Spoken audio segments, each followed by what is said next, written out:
भोंदूबाबा अशोक खरात प्रकरणात रोज नवनवे खुलासे समोर येत आहेत।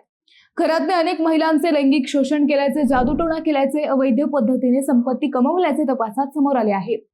तपास यंत्रणांकडून खरातची कसून चौकशी सुरू आहे। खरातचे अनेक नेत्यांसोबतही संबंध असल्याचे समोर आले आहे। या प्रकरणात नाव समोर आल्यानंतर रुपाली चाकणकर यांना राज्य महिला आयोगाच्या अध्यक्षपदाचा राजीनामा द्यावा लागला होता। गुरुवारी या चाकणकरांची ईडीने चौकशी केली। ही चौकशी तब्बल 8 तास चालली। चौकशीपूर्वी म्हणजेच बुधवारी रुपाली चाकणकरांनी आज भोंदू अशोक खरात सोबत गुवाहाटीला 3 दिवस एकाच हॉटेलमध्ये मुक्काम केल्याचे समोर आले होते। गुरुवारच्या चौकशीनंतर चाकणकरांनी प्रसार माध्यमांशी संवाद साधला। आता या संवादात त्यांनी गुवाहाटीबाबत काय सांगितलं आणि ईडीच्या चौकशीत काय समोर आलं हेच आपण या व्हिडिओतून पाहणार आहोत। नमस्कार, मी अद्वैता आणि आपण पाहत आहात अहिल्यानगर लाईव्ह 24। राज्यातील घडामोडींचं परफेक्ट अनालिसिस। भोंदू अशोक खरातनं सगळ्या महाराष्ट्राची झोप उडवली आहे। हाच खरात रुपाली चाकणकर व त्यांची बहीण प्रतिभा चाकणकर यांना घेऊन एकत्र गुवाहाटीला गेल्याचं बुधवारी समोर आलं। या सर्वांनी गुवाहाटीच्या हॉटेल ब्लू रॅडिसन येथे 3 दिवस मुक्काम केल्याची ही माहिती समोर आली आहे।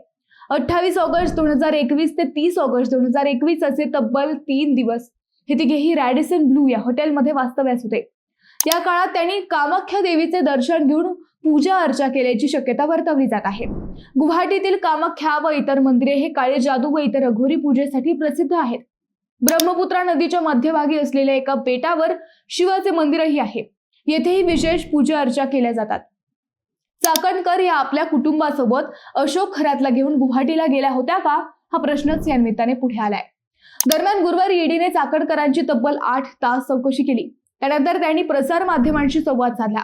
अशोक खरात सोबतच्या गुवाहाटी येथील हॉटेल ब्लू रॅडिसन मधील फोटोंवर स्पष्टीकरण देताना त्या म्हणाल्या, गुवाहाटीचा जो फोटो समोर आला आहे त्यामध्ये माझ्या कुटुंबासोबत खरातचे कुटुंब आहे।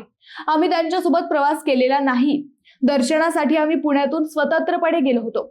अनेक क्षेत्रातील मान्यवर खरातला गुरु मानत होते आणि त्याच आध्यात्मिक भावनेतून आम्ही दर्शनासाठी गेलो होतो। 17 तारखेला त्याला अटक झाल्यानंतर तो आरोपी असल्याचे आपल्याला सर्वांना समजले। तोपर्यंत ती केवळ एक प्रामाणिक श्रद्धा होती असे त्यांनी स्पष्ट केले। चाकणकर म्हणाल्या की देवीच्या दर्शनाला आम्ही कुटुंबाने जायचं ठरलं होतं।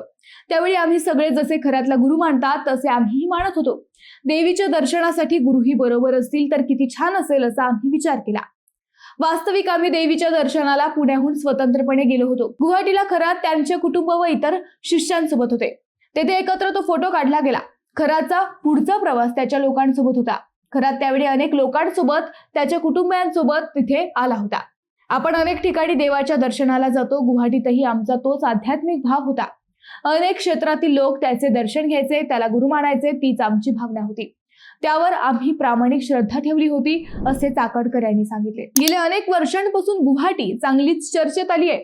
त्यात आता रुपाली चाकणकर आणि भोंदूबाबा अशोक खरात यांचेही तेथील फोटो समोर आल्याने चर्चांना उधाण आले आहे।